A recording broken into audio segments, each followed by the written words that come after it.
भगवान श्री कृष्ण की मृत्यु कैसे हुई? मृत्यु के बाद क्या कृष्ण जी ने अपना शरीर छोड़ दिया और किसी अन्य शरीर को धारण कर लिया? क्योंकि वो तो भगवान विष्णु के अवतार थे। उनके शरीर का दाह संस्कार किसने किया? यह प्रश्न जिसका जवाब जानने की जिज्ञासा हर किसी के मन में होती है। तो चलिए हम आपको बताते हैं उनकी मृत्यु कैसे हुई। कहते हैं भगवान कृष्ण का जन्म 3112 ईसा पूर्व में हुआ था। वैसे तो श्री कृष्ण का जन्म मथुरा में हुआ था, लेकिन उनका बचपन गोकुल, वृंदावन, नंदगांव, बरसाना और द्वारका आदि जगहों पर बीता। कहा जाता है कि महाभारत युद्ध के बाद भगवान श्री कृष्ण ने 36 वर्षों तक द्वारका पर राज किया। इसके बाद उन्होंने अपना देह त्याग किया, यानी उनकी मृत्यु हो गई। कहा जाता है कि उस समय उनकी आयु लगभग 125 वर्ष थी। कहा जाता है कि महाभारत के युद्ध के बाद जब दुर्योधन का अंत हो गया तो उसकी मां गांधारी बहुत दुखी हो गई। वह अपने बेटे के शव पर शोक व्यक्त करने के लिए रणभूमि में गई थी।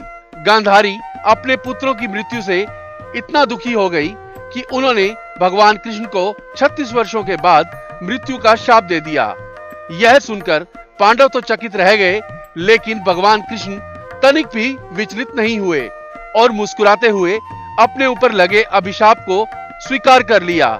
और ठीक इसके 36 वर्षों के बाद उनकी मृत्यु एक शिकारी के हाथों हो गई।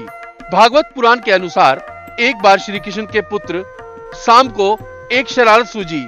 वो एक स्त्री का वेश धारण करके अपने दोस्तों के साथ ऋषि मुनियों से मिलने गया। स्त्री के वेश में साम ने ऋषियों से कहा कि वो गर्भवती हैं, तो वो क्रोधित हो गए।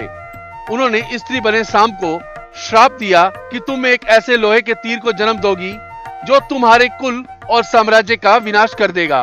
ऋषियों का श्राप सुनकर साम बहुत डर गए। उन्होंने तुरंत ये सारी घटना जाकर उग्रसेन को बताई, जिसके बाद उग्रसेन ने साम से कहा कि वे तीर का चूर्ण बनाकर प्रभास नदी में प्रवाहित कर दें। इस तरह उन्हें श्राप से छुटकारा मिल जाएगा। सांबा ने सब कुछ उग्रसेन के कहने के अनुसार ही किया।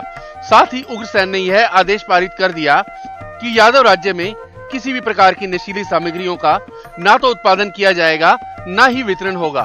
कहा जाता है इस घटना के बाद द्वारका के लोगों ने कई अशुभ संकेतों का अनुभव किया, जिसमें सुदर्शन चक्र, श्री कृष्ण का शंख, उनका रथ और बलराम के हल का अदृश्य हो जाना शामिल है। इसके अलावा वहां अपराधों और पापों में बढ़ोतरी होने लगी। द्वारिका के चारों ओर अपराध और पाप का माहौल व्याप्त हो गया। यह देखकर श्री कृष्ण बहुत दुखी हुए। उन्होंने अपनी प्रजा से यह जगह छोड़कर प्रभास नदी के तट पर जाकर अपने पापों से मुक्ति पाने को कहा। इसके बाद सब लोग उनकी बात मानकर प्रभास नदी के तट पर गए, लेकिन वहां जाकर सभी मदिरा के नशे में चूर हो गए, एक दूसरे से बहस करने लगे। इसके बाद उनकी बहस ने लड़ाई का रूप धारण कर लिया। कहते हैं इस घटना के कुछ दिनों बाद बलराम की भी मृत्यु हो गई। भागवत पुराण के अनुसार भगवान श्री कृष्ण एक दिन पीपल के पेड़ के नीचे विश्राम कर रहे थे। तभी जरा नामक एक शिकारी ने श्री कृष्ण को हिरण समझकर दूर से उन पर तीर चला दिया, जिससे उनकी मृत्यु हो गई। आपको बता दें, ऋषि द्वारा कृष्ण के पुत्र साम को दिए श्राप के अनुसार श्री कृष्ण को लगे तीर में उसी लोहे के तीर के अंश थे जो साम के पेट से निकला था और जिसे उग्रसेन ने चूर्ण बनवाकर नदी में प्रवाहित कर दिया था। इस तरह ऋषि के श्राप के अनुसार समस्त यदुवंशियों का नाश हो गया और गांधारी के श्राप के अनुसार महाभारत के युद्ध के बाद श्री कृष्ण के 36 वर्ष भी पूरे हो गए थे।